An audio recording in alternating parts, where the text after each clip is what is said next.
All right. Bismillah, walhamdulillah, wassalatu wassalamu ala Sayyidina Rasulillah wa ala alihi wa sahbihi wa man walah.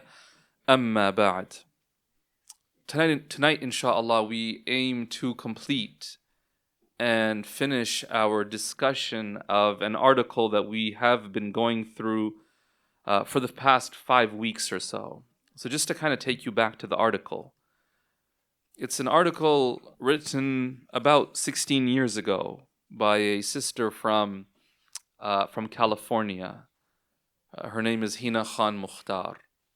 And just to contextualize the article for those of you who are joining us for the first time, she wrote this article at a time where she says there wasn't much English literature regarding Islamic parenting.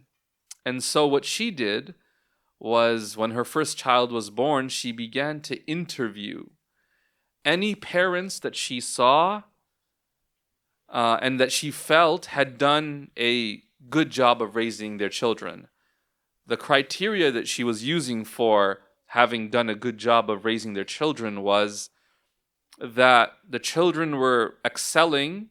They were excelling both in deen, in religious practice, religious identity, but also in what would be called the dunya, what some of us would refer to as the dunya, in terms of their careers and their studies. So they were doing well in both. That was the criteria she was using to essentially gauge what she considered to be good outcomes of parenting. So what she did then was she started interviewing these parents to ask them, what did you do differently?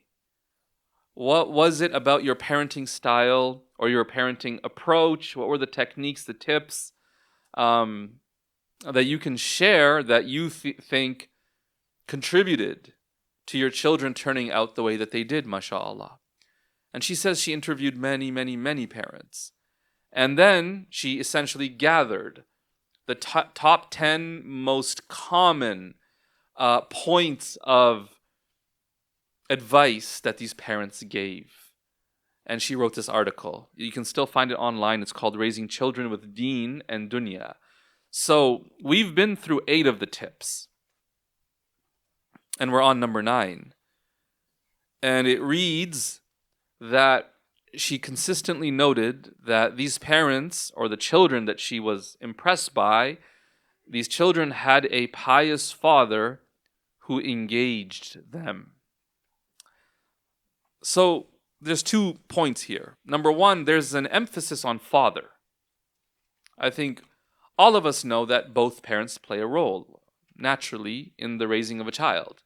Yet, in this piece of advice, she's really zoning in on the father.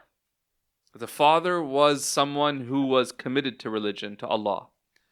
But then, there's a second part. This father also engaged with his children. And we're going to go through this, inshallah.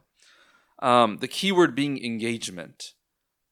So what this is telling us is it's not that these fathers were merely religious in appearance. They weren't just fathers who outwardly were religious or were religious in their private practice. But rather, these were fathers who were emotionally available, who were relationally involved with their children, and actively present in their children's day-to-day lives. And some of us, if we reflect on what we've seen perhaps among fathers who may be devoted to religion, that they weren't able to pass on their religion to their children. Or if they did, it was in a very minimal amount. Meaning what? Meaning the father was really committed to religion, really committed to Islam, and yet one would assume that, since the father's so committed, that the children would also be committed. She said no. If the father was not engaged with his children, like emotionally available, meaning the father cared about the feelings of the children, And that's where we come to this point that I often talk about. People don't care how much you know until they know how much you care. This is something that I have observed in my life personally that holds true. In any relationship where you're trying to persuasion,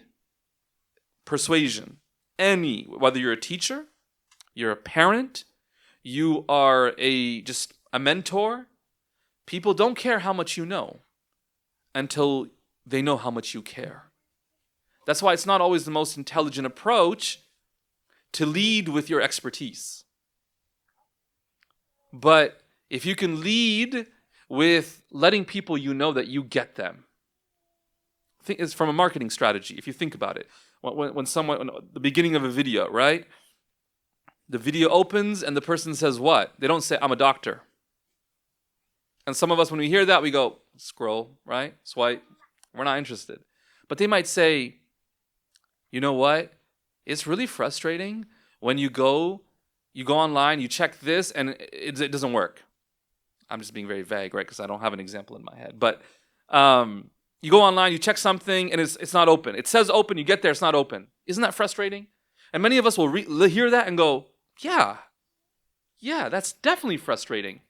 And they're like, well, let me tell you about this app that will solve that problem for you. And now you're like, tell me more. Because what did they lead with? They didn't lead with expertise. They led with, I get you. They led with, I see where you're coming from. And so these fathers were emotionally available to their children. That before they tried to tell them what to do, they first listened to where their children were at. And I want to give you like a theoretical way to think about this. In any situation where you're trying to guide someone to a particular destination, or at least show them the way, if they reach out to you, what's the first thing you do? Let's use the example of like literally guiding someone, giving them literal directions. If someone calls you, says, hey, right? Hey, I'm trying to get to Wijhah. What's the first question you ask? You don't say, well, turn right on Maple Grove, right? And then Saltzman will come to your left, and then you turn left into the right. No. What's the first question you ask? Where are you? Let me meet you where you're at. I know, okay, you told me you're here. Okay, I know where that is. Now I can show you how to navigate from there to where you're trying to get to. Too many of us, when someone presents an issue to us, before we even identify where they're at, we're trying to give them solutions. You should do this. How many of you experienced that before? You shared a problem with someone, they jump to solutions. They're like, you should do this. You know what? My father did this. Or you know, I have a friend, they did this. And you're just like, you don't even get me. You don't even understand where I'm coming from. So even if your advice is good, I don't trust that it's relevant because I'm not trusting that you understand me. I don't trust that you've tailored your advice to my experience. Does that make sense? And so this is where you also get that advice from Stephen Covey, which is seek first to understand, then to be understood. Seek first to understand someone before you try to make them understand you. And anyone who's worked in any capacity where they try to persuade, any form of persuasion, what's the first advice given? Is just listen. Let people share what they're feeling, what they're thinking, right? Let them feel heard. Because if you don't let them feel heard, then their desire to speak will block them from hearing anything you have to say. Because the whole time you're speaking, they're thinking, yeah, okay, whatever, like, but let me tell you, right? Like, they just want to get it out. Let them get it out. And so parents, often what we do is we dictate. Oh, my child, let me tell you. Almost like they're a canvas that we're just painting on. No, children have their own personalities, full personality. They bring their personality to you. And you have to first show them that you get where they're coming from. And if you can get them, you can connect to them. then you can direct them. Connect before you direct. Like that's where you start with like, yeah, I know you really want that. I know you really are looking for this, or you're really hopeful that you could get this. You were looking forward to this. I know. Meaning, I get you. But now hear my advice. And they're more receptive because they're confident you know what they're going through. The author actually notes that she didn't expect this particular advice to kind of be one of the top 10. She knew, she's like, of course, parents and their religiosity and their engagement with their children. She's like, I knew that was important. But like specifically, the father being righteous and the father being emotionally engaged, available to their children, that surprised her. But then when you start looking into the research, and here's where I want to highlight a book that she notes, and we could also, in our own times, perhaps explore this. It's a book called Families and Faith, How Religion is Passed Down Across Generations. This is a longitudinal study, 30 years long, from 1972 to 2004, examining over 2,000 families across multiple generations. And here are the key findings that the author had. Number one, and by the way, the author is not a Muslim, might be Christian, not sure. But the author notes children who had close relationships with fathers who practiced religion were far more likely to retain that faith into adulthood. If the father practiced religion but lacked emotional closeness, transmission often failed. And now the opposite. If the father was emotionally close but was kind of indifferent or hostile to religion, then children would often abandon faith. Both ingredients essentially become necessary. The father has to himself be committed to the religion, but then he also has to be committed to his children and really engaged with them emotionally, relationally, building a strong bond with them. And again, parenting is obviously one very clear manifestation of this idea, but anyone that seeks to try to connect people to Allah has to maintain two strong connections. They themselves have to be connected to Allah, and then they have to be connected to the people that they hope to connect to Allah. Always. Does this make sense? So this applies obviously to parents, but it could apply to imams. You don't want just an imam that is really connected to Allah but disconnected from people, because then he won't be able to get them to be connected to Allah. You also don't want someone who's only connected with people and not connected to Allah, because where will he take them? He himself is not connected to Allah. So two relationships become very essential, the vertical and the horizontal. With others, connect them to you, and then you are connected to Allah, so you can connect those that are connected to you to Allah. And that applies especially here in the case of fathers. And so she notes that she's seen fathers who were not who practiced the basics of Islam, but they were not scholars.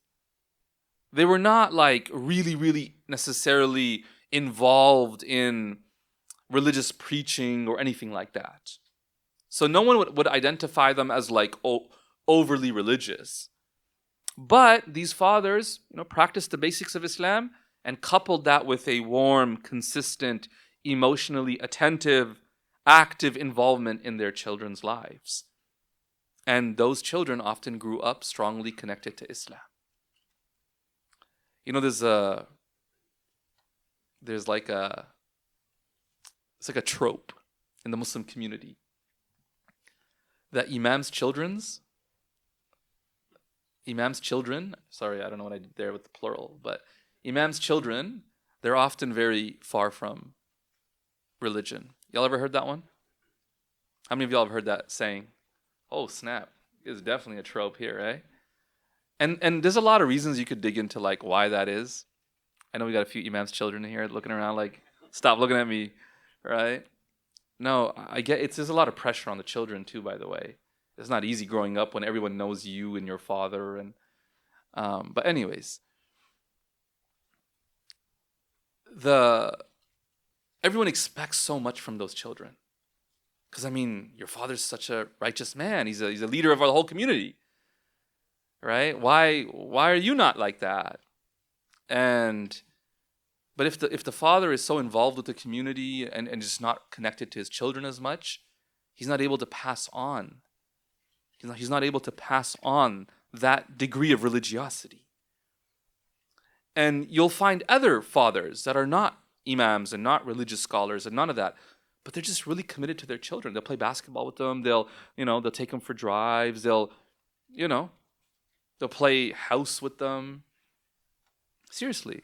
And those children grow up, with a real commitment to religion. And for someone who doesn't understand, will look from a distance and go, wait, why is there a difference here? Right?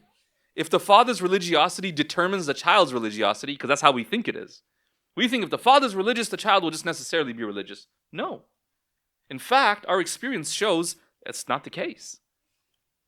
The father should be religious, but it's no guarantee it'll pass on unless there's a strong connection.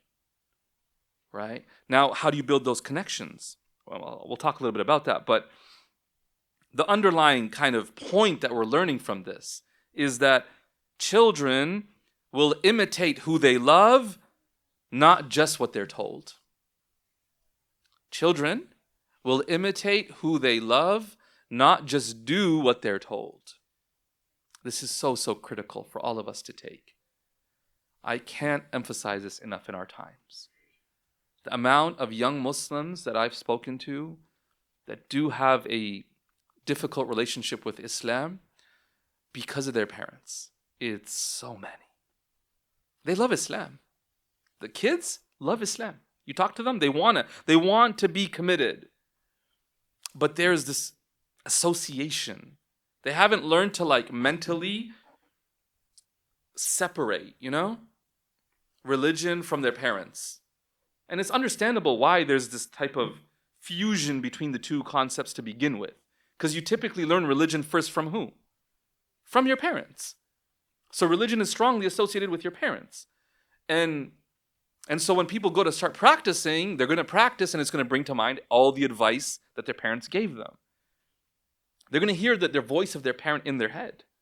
So when they go to do something, no, astaghfirullah, it's wrong. Why do they think it's wrong? Because my parents told me it's wrong. So they're not really learning the religion as it is. They're learning it as they were told. And especially when there are disputes and conflicts with parents, religion also takes a hit in it.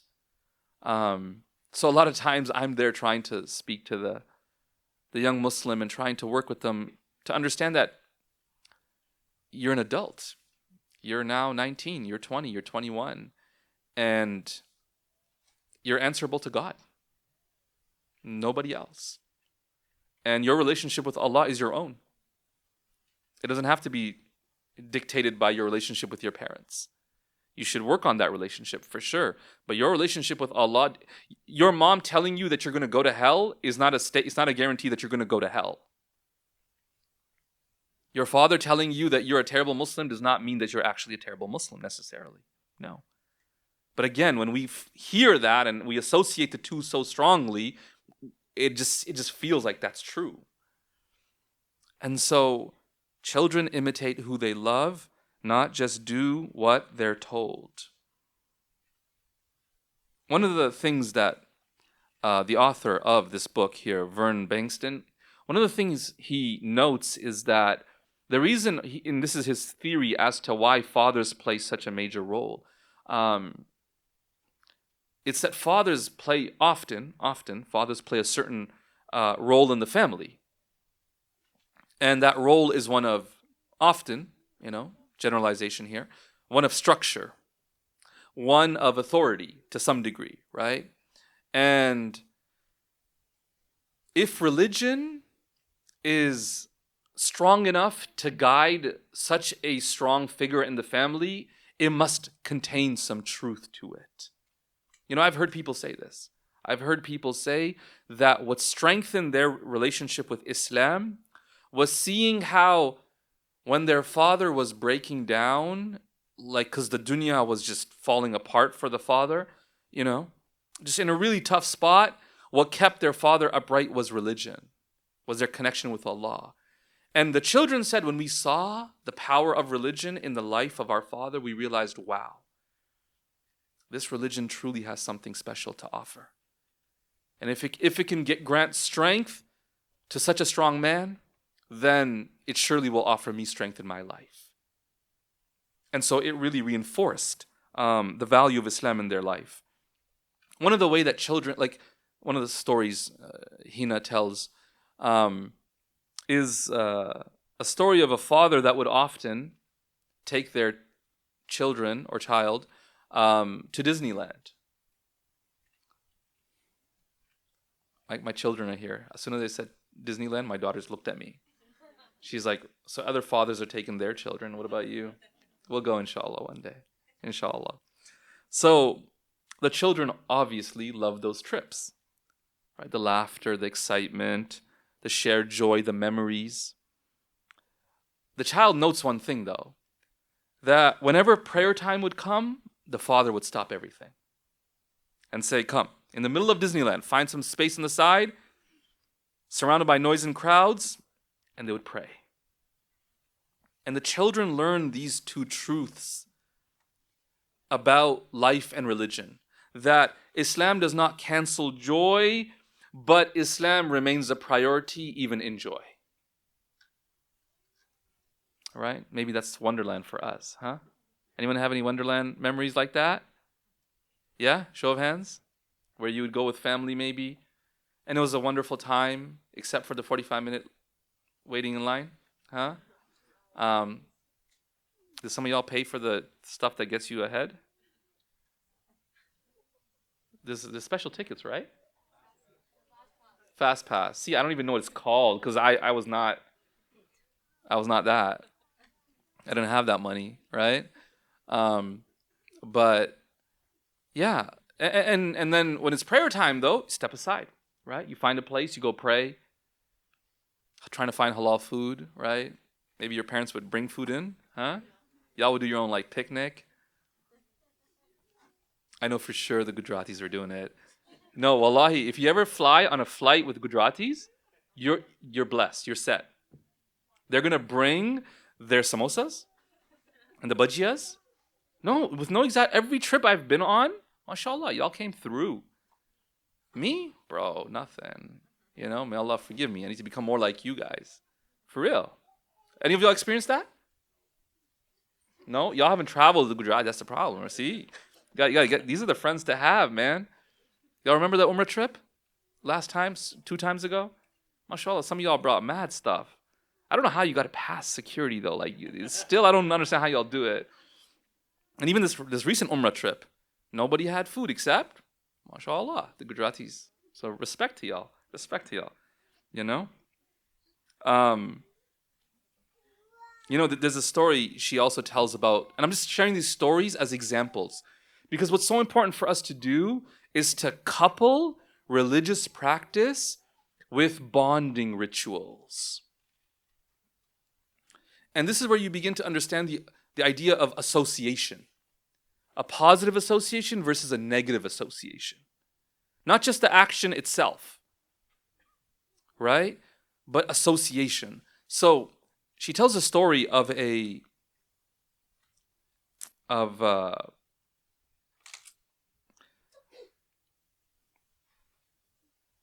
boy who mashallah, she found out like whenever the father would like wake up for Fajr, he would go to his son's room and he would say, it's Fajr time, and the boy would get up, get dressed, and he would go with his father to the masjid. Right? Like boom. And when asked why would the boy was asked, why do you mashallah get up all the time? He said, because after Fajr, my father always takes me to a coffee shop and we have breakfast together. So the breakfast was not a bribe, right? That's not what it was. But it was an association, a positive association that the child had related to Fajr prayer. And so Fajr prayer became not just an action of obligation, but it was connection, both with Allah and with their father, someone beloved to them. Right? And we've talked about this in the past. The little rituals that you have with your parents mean the world to you. May Allah grant us tawfiq to be cognizant of how we associate positive bonding rituals with religion. Because those are the things that in the long run for our children, they'll keep in mind. And it'll help establish that connection.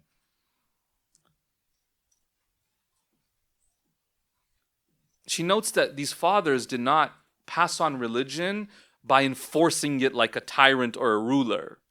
It wasn't like you better do this or else. Because if you say that, perhaps you might get your child to do it in front of you. That while you're there, the child will do it. Right? Because they fear the punishment. But then in your absence, they won't do it. But rather, she says, these fathers, they modeled Islam by praying with their children, by being very conscious of eating halal, speaking respectfully to their wives, keeping promises, making time even when busy. And, again, I can think of in my own upbringing, right? I would often go places with my brother, my eldest brother, right? And till today, anyone who knows and who travels with him, he is so particular about prayer. No matter what. He will plan his whole trip around prayer. Okay, I need to be here for 3:30, but we need to pray Asr. So, okay, fine. What's the nearest masjid? And he would plan the whole trip every time around prayer. Till today, he does this. With all of my nephews and everyone, whoever goes with him knows that he will plan the Toronto Raptors game, whatever else it is, he'll plan it around prayer. Prayer will always be part of the schedule. And so you have a good time.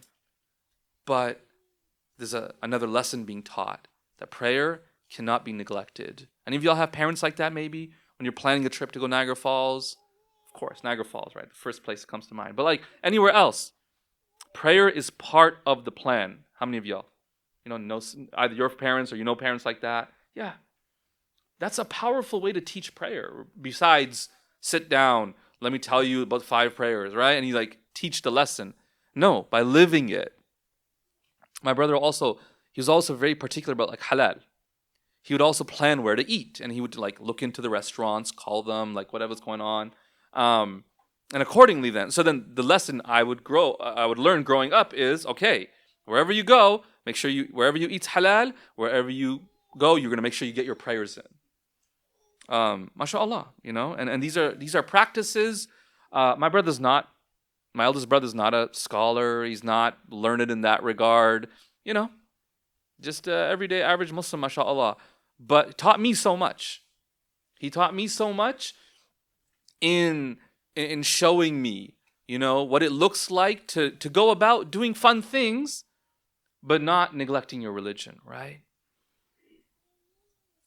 And finally, the last advice that we're going to end off with, she talks about the importance of talking to your children. And to do so with love, right? This is a hard one. This is a hard one because sometimes it takes patience. Because your children will talk about things that are not necessarily,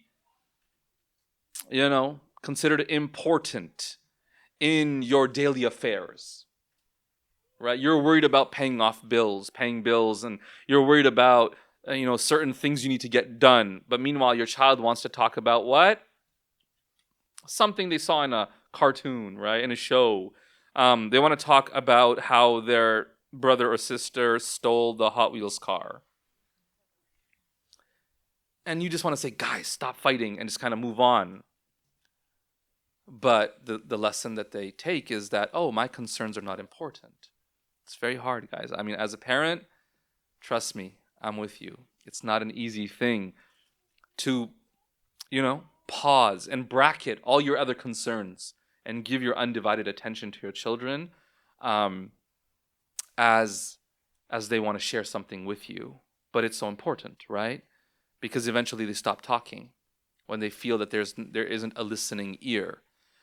And she mentions how also just how you speak to your children in general is so important, because it becomes the inner voice that they hear as they go through life. You know, there's many of us here that struggle in our daily lives because we have harsh inner critics. There's a voice in our head that even if everybody else tells us, hey, you're doing amazing, that voice in our head reminds us and tells us, no, you're terrible. How could you do that? You messed up that one thing. Where did that voice come from? One of the primary sources of that voice is your parents. And so, as a parent, to start noticing that when I do say something, it's not just the content, it's the framing and it's the tone. They won't just hear me today. But once they internalize that voice will remain with them. And it's really, really heartbreaking when you see someone who wants to do better, wants to improve, but no matter how much improvement they make, no matter how many changes they make, there's a voice in their head that always belittles them and tells them, come on now. You're not really serious. This is just a phase. You're not actually like a good person. Did you forget about all those things you did? Right? Because maybe the parent was unforgiving. Maybe the parent was someone who never once gave credit and compliments for 99%. The focus was always on, where's the 1% missing? Always. That develops a perfectionist mentality. And so imagine a voice in your head that's demanding perfection from you all the time. It's exhausting because you'll never be perfect. And everybody around you admires you, and you're the only one that thinks you're a fraud, and that any day now, they're going to see through the facade and be like, yeah, you're actually not that good. Are you with me? That voice becomes the voice in their head. That voice, for many of us, is the voice in our heads. And it's so important, right, to have conversations to better understand them, but also try to guide and shape their perception. One of the things she notes is that these parents that she interviewed, they guided the perception of their children without encouraging judgment. This is such a difficult thing to do, by the way. They guided their children on how to view a situation, but then also simultaneously were able to teach their children not to be judgmental. And as a parent, this is so difficult. Why? Because children are trying to figure out what is good and bad in the world, what's moral and what's immoral. So when you try to tell them that a certain behavior is immoral, you tell them, you know what? We shouldn't do X, Y, Z. What children often naturally do is think of all the people they know that do X, Y, Z. So then they're like, oh, so-and-so does X, Y, Z. So-and-so does X, Y, Z. So they're bad people. And you're like, no. No, they're not bad people. And they're really confused because they're like, wait, you said that that's bad. And they do that which is bad. So they must be bad. And it's like trying to explain to them that, listen, it's very hard though, like when the child's really small, because they don't get nuances. For them, morality is just black and white. It's either good or bad. And there's no, well, they're on their own journey, or, they're different. And no, they don't get any of that. It's either good or bad. And the person doing it, if it's bad, is bad. And you try to teach them that, no, look, some people have different ways of doing things. Some people struggle. And, Allah doesn't want us to be judging people and deciding who's good and bad. But we ourselves should know what is good and bad and avoid what is bad, right? And guiding them in this process of how to think. And then also to like notice that just because someone has character flaws doesn't mean that they simultaneously will not have redeeming qualities. And that's just the truth of the world. That no matter how flawed someone is, they're going to have some qualities that make them really, really good in that regard. They're going to have some qualities that are, impressive, mashallah. It's always the case. There's very few people in the world that we might say are just through and through evil. And so teaching our children that this is the natural state of human beings. There'll be good, right? And there will be flaws. وآخرون اعترفوا بذنوبهم خلطوا عملا صالحا وآخر سيئا. Allah speaks about this in the Quran, right? There's going to be people that do good, but then also mix that with mistakes.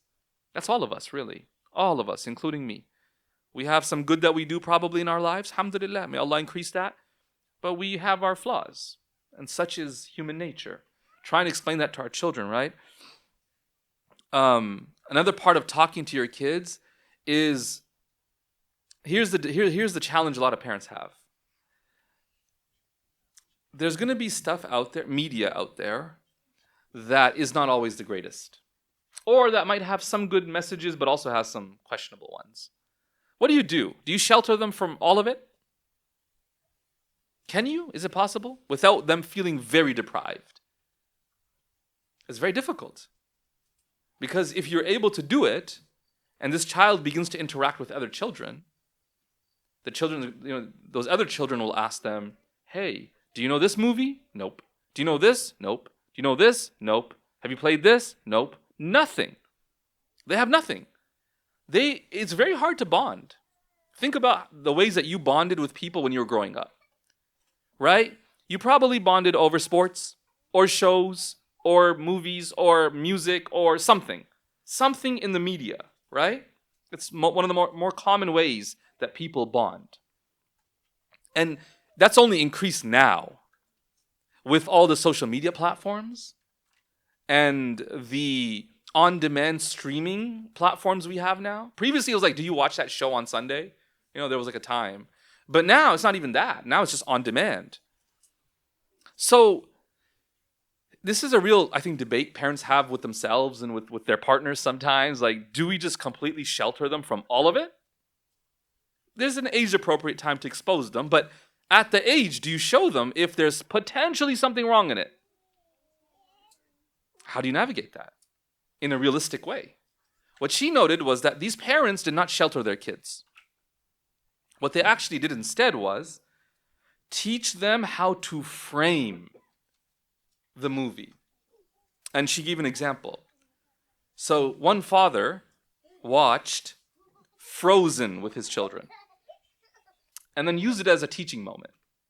So the father asks, the song Let It Go? What does it actually communicate? What's it trying to say? Let what go? Why does the movie portray responsibility towards family as suffocating? And abandoning and giving up that responsibility towards your family as empowering. So you start to teach them how to question messages, to not uncritically just absorb them, because they're going to need that skill. As they get older and go through life, they're constantly going to be exposed to and bombarded by messaging that can be questionable. And they need to have the skill, the ability to look at it and not just be like, astaghfirullah, I can't see it. Imagine like 25 years old, astaghfirullah, I can't see it. Right? Like, no, it's part of the world you live in. What they need to have is the ability to look at it, see it, and go, yeah, that's actually a little against my values. To have the ability to discern between positive messages and negative messages, Islamic and un-Islamic messages. And so it wasn't just completely forbidding them from media, but giving them the tools to navigate it by sitting with them and working through it. Does that make sense?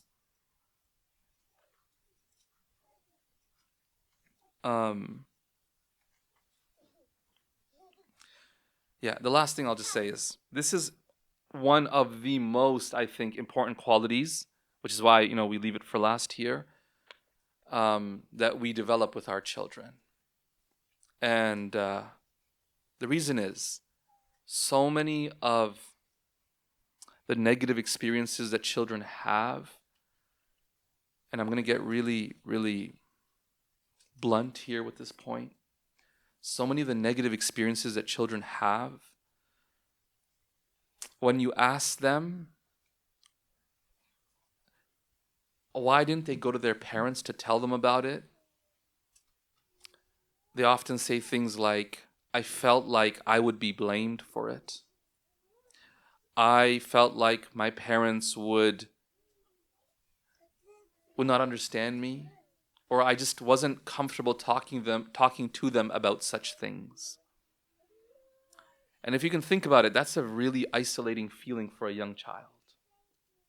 To have to go through life, experience really, really painful things, and not have anyone to turn to or anyone that they can share with that they feel can protect them or will protect them. Many of you might have experienced this, that if you got into a dispute with a child and then your parents found out, they would automatically take the side of that other child against you. And you felt betrayed. How is it that my own parents would not side with me? Right? Maybe our parents, when they did that, were attempting to just kind of hold us accountable and just make us take accountability for our role. But simultaneously, what they were doing was communicating to us that if you have a problem, I am not going to see your side of it. I'm going to see the other person's side. And that's a painful thing. We have to keep the avenues of communication open. This has to be one of our biggest goals, guys. Is because if those avenues of communication shut down, then when they are struggling, they will not turn to us. When we want to offer them good advice, they will not be receptive to it.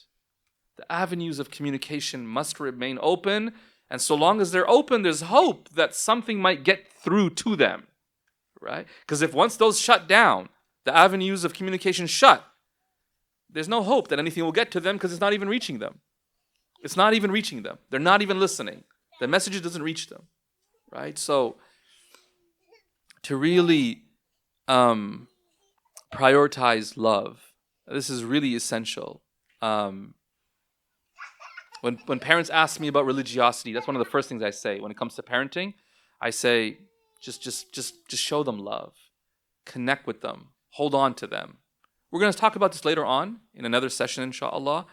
Holding on to your kids and making sure that you don't lose connection with them once they hit 13, 14. But yeah, just really understanding the importance of showing them love whilst also showing them guidance. We want to guide them towards what is good for them, but we don't want to do it in a way that alienates them and pushes them away. And we also want to show them love at the same time. All right, may Allah Ta'ala grant us tawfiq to really understand the role that we play as parents in relation to our children, and grant us the ability to fulfill that responsibility in the best way possible. Like last week, I don't want to spend too long on this point right here, but many of you are familiar and aware that Wijhah is moving from this location to a new location. I don't want to give a long pitch about the need for us to support Wijhah. We often don't, do these types of pitches. People show up, attend programs. But all I want to say is, wallahi, I really believe what we're doing here at Wijhah is the work of trying to save people's iman. Truly, truly. We're trying to meet people where they're at. So we get it. Sometimes people don't pray. They're welcome at Wijhah. Sometimes they don't wear hijab. They're welcome at Wijhah. There has to be a place for people who think that they're too far gone to ever go to a masjid. That's what we're trying to do here. This is a community initiative that only is possible because of people like yourselves. We have over 70 people that volunteer for this organization. I'm just one person. I give a talk. I am not Wijhah. And it's not because of me that all of this is happening. I am one person. It is a community effort. And wallahi, I can't express what this means to me. To see the community come together like this every single week. We've been doing this now week in, week out, month in, month out, now year in, year out. There's so many needs that continue to go unmet in our community. And that's where I would turn to you guys and say, as we move forward as an organization, I hope you'll step forward and bring forth an idea of something that you want to see addressed, and also bring forth a solution that you're willing to be a part of. Because no one's going to save us unless we get involved and be part of the process. And so we have real struggles in marriages today. And that's why we have a Friday program now going through marriage. We have addiction problems in our community. And I'm really thinking a lot about how we're going to address that. But I'm working on something. We have problems with just parenting teens. I think a lot of the parents here have younger children, right? But parenting teens, that's a whole nother challenge, right? That's something that we need to work on.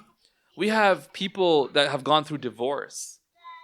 Our community stigmatizes divorce as though such a woman should never ever get married again. And,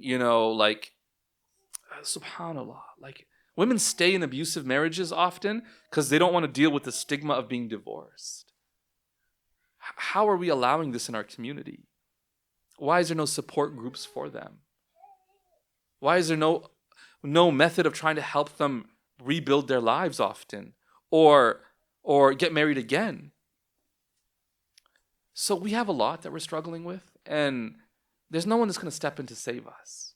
The day we recognize that is the day that we say, I can't keep sitting here feeling just privileged and enjoying my privilege. Recently I had a mother come. It's been a long time. Wallahi al-azim. It's been a long time since I've felt emotional after a counseling session.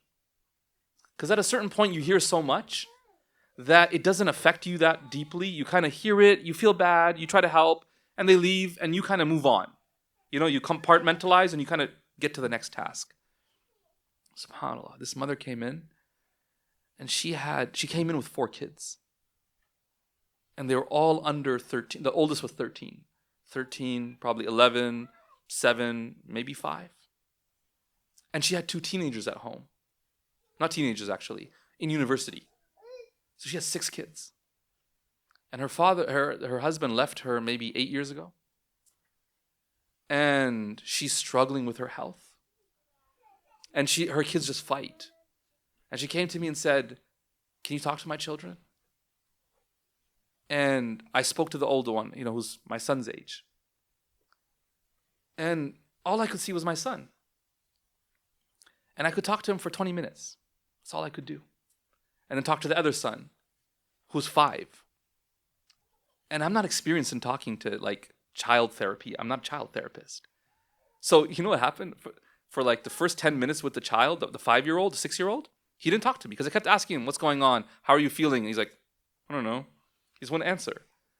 And then I realized, okay, let's go for a walk.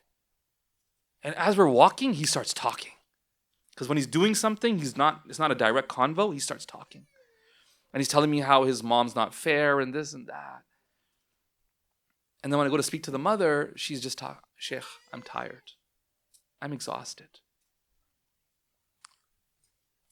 I felt so helpless. Wallahi.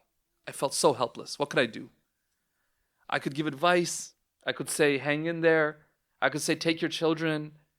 Maybe take them to go see a therapist to talk about how they're feeling about the absence of their father, because the father doesn't want anything to do with them. This is our community, guys. And if we're privileged that we have stability, we cannot just enjoy our stability and let everybody else suffer. We cannot afford to do that. And so that's really what we're dedicated and committed to here at Wijhah, is as we grow and we have capacity, that we hope to continue trying to expand and address these issues to the best of our abilities. Or at least be a part of finding solutions for our community. I hope that you have seen value in the work that we do. I hope that you understand that this is something that we need to keep going for the sake of the community, and that you'll donate, you'll support us. There's a QR code here. But even more than donating, I would encourage you to consider becoming a fundraiser. So if you fill out the form through this QR code, we will then, there's a form, we will then take your details, create a page for you, a personal, campaign page, and you can decide how much money you want to raise, $500, $1,000, $2,000, $5,000, whatever. And in your own circles, if you can raise funds for Wijhah, for the community. We don't have a single employee. We don't have a single person on salary here. I really believe every cent that you put into Wijhah, literally every cent goes back to the community. Not 1 cent of that goes into anybody's pocket. It goes back into the community. If you're looking to give back to your community here, and you want others around you to do so, please consider supporting as we attempt to move to a new space, a space that we hope will better serve the community, inshallah. All right, Jazakumullah khair for all your support up until now. May Allah accept all the sessions that we've had in this space. May He enable us to continue doing what we do as we move forward in the new year, inshallah. Jazakumullahu khairan.